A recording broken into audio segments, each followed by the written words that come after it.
ರಾಮಾಜಿನವರು ಕೂಡ ಈ ಕಾರ್ಯಕ್ರಮದಲ್ಲಿ ಅವ್ರಿಗೂ ಕೂಡ ಸ್ವಾಗತವನ್ನ ಕೋರ್ತಾರೆ.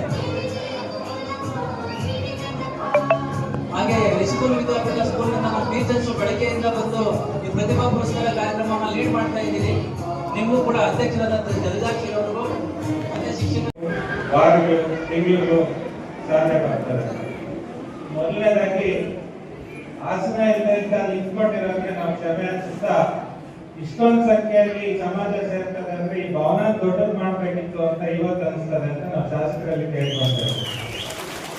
ನಾವಿದೇ ವಾಲ್ಮೀಕಿ ಜಯಂತಿ ಹೋದ ವರ್ಷ ಸೂಲ್ಬೆಲೆಯಲ್ಲಿ ವಾಲ್ಮೀಕಿ ಭವನ ಉದ್ಘಾಟನೆ ಮಾಡಿದಾಗ ಸಮಾಜ ಕಲ್ಯಾಣ ಇಲಾಖೆಗೆ, ಅದೇ ರೀತಿ ಸಮಾಜದ ಎಲ್ಲ ನಮ್ಮ ನಾಯಕರಿಗೆ, ಮುಖಂಡರಿಗೆ, ಶಾಸಕರು ಏನಪ್ಪ ಹೇಳಿದಂದ್ರೆ, ನೀವೆಲ್ಲ ನಮ್ಮ ಜೊತೆಯಲ್ಲಿ ಮುಂದಿನ ವರ್ಷ ನಾವು ವಾಲ್ಮೀಕಿ ಜಯಂತಿ ಸೂಲ್ಬೆಲೆಯಲ್ಲಿ ಹೊಸಕೋಟೆಯಲ್ಲಿ ವಾಲ್ಮೀಕಿ ಭವನದಲ್ಲೇ ಮಾಡ್ತೀರಾ ಅಂತ ಅದನ್ನ ಇವತ್ತು ನೆರವೇರಿಸ್ಕೊಟ್ಟಿದ್ದಾರೆ. ಅದಕ್ಕೆ ಶಾಸಕರಿಗೆ ನೀವು ಪರವಾಗಿ ನಾನು ಧನ್ಯವಾದಗಳು ಹೇಳ್ತೀನಿ. ಪ್ರಪಂಚ ಕಂಡಂತ ಮಹಾನ್ ವ್ಯಕ್ತಿಗಳಲ್ಲಿ, ಮಹಾನ್ ಕವಿಗಳಲ್ಲಿ ಮಹರ್ಷಿ ವಾಲ್ಮೀಕಿ ಅವರು ಒಬ್ಬರು. ನಾವು ಅವ್ರನ್ನ ಯಾಕಪ್ಪ ಪೂಜಿಸ್ಬೇಕು ಅಂದ್ರೆ, ನಾವು ಪ್ರತಿನಿತ್ಯ ನಾವು ನಮ್ಮ ಜೀವನದಲ್ಲಿ ಅಳವಡಿಕೆ ಮಾಡ್ಕೊಂಡಿದ್ದೀರಿ, ಅದನ್ನೆಲ್ಲ ರೂಪರೇಷೆ ಕೊಟ್ಟಂತ ಮಹಾನ್ ವ್ಯಕ್ತಿ ಅವರು. ಸಮಾಜದಲ್ಲಿ ಬದಲಾವಣೆ ಮಾಡ್ಕೊಳ್ಳೋಕೆ ಪ್ರತಿಯೊಬ್ಬ ಮನುಷ್ಯನಿಗೂ ಒಂದು ಅವಕಾಶ ಮಾಡಿಕೊಡ್ತಾರೆ ದೇವರು. ಅದರ ಕೆಲವರು ಉಪಯೋಗ ಪಡಿಸ್ಕೊಳ್ತಾರೆ, ಕೆಲವರು ಉಪಯೋಗ ಪಡ್ಕೊಂಡ್ರೆ ಯಥಾಸ್ಥಿತಿ ಮುಂದುವರ್ಕೊಂಡು ಹೋಗ್ತಾರೆ. ಅಂತ ಒಂದು ಅವಕಾಶನ ಯಾರಾದ್ರೂ ಅತಿ ಶ್ರೇಷ್ಠವಾಗಿ ಮಾಡ್ಕೊಂಡ್ಬಂದ್ರು ಅದನ್ನ ಉತ್ತಮ ಸಮಾಜದ ಒಂದು ಬೆಳವಣಿಗೆಗೆ ರೂಪಿಸಿದ್ರಲ್ಲಿ ಒಂದು ಮಹಾನ್ ವ್ಯಕ್ತಿ ಅಂದ್ರೆ ಮಹರ್ಷಿ ವಾಲ್ಮೀಕಿ ಅವರು.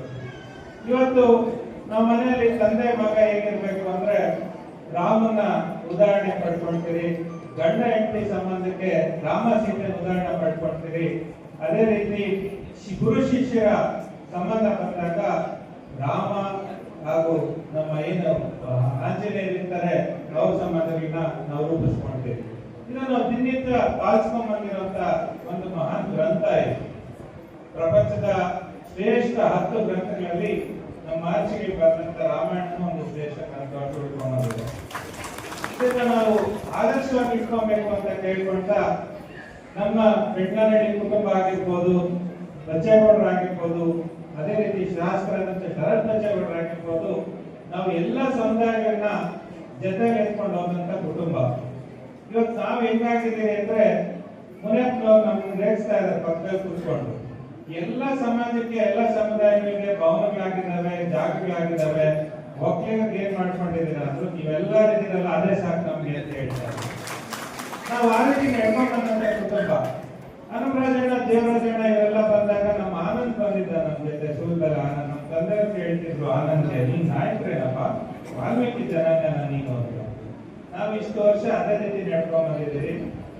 ಈ ರಾಮನ್ಗೆ ಯಾವ ರೀತಿ ಸೇನೆ ಇತ್ತು, ವಾನರ ಸೇನೆ ಅಂದ್ರೆ ನೋವಾಗ್ತದೆ ನಮ್ಮ ಹುಡುಗರಿಗೆ. ಸೂಲ್ಬೆಲೆ ಸಿಕ್ಕೇನೆ ಹೇಳಿದ್ರೆ ನಮಗೂ ಅಂತದ್ದೇ ಒಂದು ಒಳ್ಳೆ ಸೇನೆ ಇದೆ, ಯಾವ್ದು ಕರೆದ್ರು ಬರ್ತಾರೆ, ಯಾವತ್ತೂ ನಮ್ಮ ಜೊತೆಯಲ್ಲಿ ಇರ್ತಾರೆ. ಈ ಸಮಾಜ ಏನಿದೆ ಗುರಿ ಇಟ್ಕೊಂಡು ವಿದ್ಯೆಗಾಗ್ಬೋದು, ಗುರಿಗಾಗ್ಬೋದು, ಬೇಟೆ ಆಗಿರ್ಬೋದು, ಇನ್ನೊಂದಾಗಿರ್ಬೋದು, ನೀವೊಂದು ಸಮಾಜ ಹೇಗ್ ಬಂದಿದ್ದೀರ ಅಂದ್ರೆ ನಿಮ್ದು ಗುರಿ ಯಾವತ್ತೂ ತಪ್ಪಿಲ್ಲ. ಆ ಗುರಿ ನಮ್ಮೇಲೂ ಒಂದು ತಪ್ಪಾಗ ಅಂತ ಕೇಳ್ಕೊಂತ ಯುವಕರಿದ್ದಾರೆ, ವಿದ್ಯಾವಂತರಿದ್ದಾರೆ. ನಿಮ್ಮ ಸಂಬಂಧ ಹಿಂಗೆ ಇರಲಿ ಅಂತ ಕೇಳ್ಕೊಳ್ತಾ ಈ ಮಹರ್ಷಿ ವಾಲ್ಮೀಕಿಯವರ ಜನ್ಮದಿಂದ ನಮಗೊಂದು ಅವಕಾಶ ಮಾಡಿಕೊಟ್ಟ ಎಲ್ಲ ಸಮುದಾಯದ ಮುಖಂಡರಿಗೆ ಹಾಗೆ ವೇದಿಕೆಗೆ ನಾನು ನಮಸ್ಕರಿಸ್ತಾ ಮಾತನ್ನು ಮುಗಿಸ್ತೀನಿ. ಜೈ ವಾಲ್ಮೀಕಿ. ಇವತ್ತು ನಮ್ಮ ವಾಲ್ಮೀಕಿ ಈ ಒಂದು ಋಷಿಗಳ ಒಂದು ಜಯಂತಿ ಏನು ನಮ್ಮ ಯುಗದಲ್ಲಿ ರಾಮಾಯಣ ಇರ್ಬೋದು, ದ್ರೌಪದಿ ಯುಗದಲ್ಲಿ ಮಹಾಭಾರತ ಇರ್ಬೋದು, ಇವತ್ತು ನಾವು ಈ ಕಲಿಯುಗದಲ್ಲಿ ಇಷ್ಟೆಲ್ಲ ನೋಡ್ತಾ ಇದ್ದೀವಿ. ಈ ಒಂದು ಏನೇ ಯುಗಗಳು ಬರಲಿ, ನೀವು ನಿಷ್ಠೆಯಿಂದ ನಮಗೆ ಯಾರು ಸಮಾಜದಲ್ಲಿ ಎಲ್ಲ ಸಮಾಜಗಳ ಮೇಲುವಂತ ಕಾರ್ಯಗಳನ್ನು ಮಾಡ್ತಾರಂತ ಆ ಒಂದು ನಾಯಕನ ಹುಡುಕಬೇಕಾಗ್ತದೆ. ವಿಶೇಷವಾಗಿ ಮಾನ್ಯ ಸಿದ್ದರಾಮಯ್ಯನವರ ಸರ್ಕಾರ, ಮಾನ್ಯ ಶಾಸಕರು ಹೇಳಿದ್ರು ರಾಜಕಾರಣ ಅಲ್ಲ, ಸರ್ಕಾರ ಕೊಟ್ಟಿರ್ತಕ್ಕಂಥ ಸಹಾಯವನ್ನ, ಅನುದಾನವನ್ನ ಜನರಿಗೆ ನಾವು ಮನವರಿಕೆ ಮಾಡುವಂತ ಕೆಲಸ ಮಾಡಬೇಕಾಗ್ತದೆ. ಇವತ್ತು ಸಮುದಾಯಗಳಿಗೆ ಕೊಟ್ಟಿರ್ತಕ್ಕಂಥ ಹಣ ಇರ್ಬೋದು, ಬೇರೆ ಬೇರೆ ಯೋಜನೆಗಳಿಗೆ ಹೋಗ್ತಿರ್ತಕ್ಕಂಥ ಹಣ ಇರ್ಬೋದು, ಅವನ್ನೆಲ್ಲ ಇವತ್ತು ನಾವು ನೆನೆಸ್ಕೊಳ್ಬೇಕಾಗ್ತದೆ. ಮುಂದಿನ ಕಾಲದಲ್ಲಿ ಮಾನ್ಯ ಶರತ್ ಬಚ್ಚೇಗೌಡರ ಮಾರ್ಗದರ್ಶನದಲ್ಲಿ ನಾವೆಲ್ಲ ಒಟ್ಟಿಗೆ ಹೋಗೋಣ ಅಂತೇಳಿ ಇವತ್ತು ಮಾತನಾಡೋದಕ್ಕೆ ಅವಕಾಶ ಮಾಡಿಕೊಟ್ಟಂತ ನಮ್ಮೆಲ್ಲ ಬಂದಿಸಿ ನಾನು ಮಾತು ಮುಕ್ತಾಯ ಮಾಡ್ತೇನೆ. ಜೈ ವಾಲ್ಮೀಕಿ. ಎಲ್ಲರೂ ಶ್ರೀನಿವಾಸ ಕೂಡ ಓಡಾಡಿ ಮನೆ ಓಡಾಡಿ ಓಡಾಡೋದು ಭಾರಿ ಸಂತೋಷ ಆಗಿದೆ.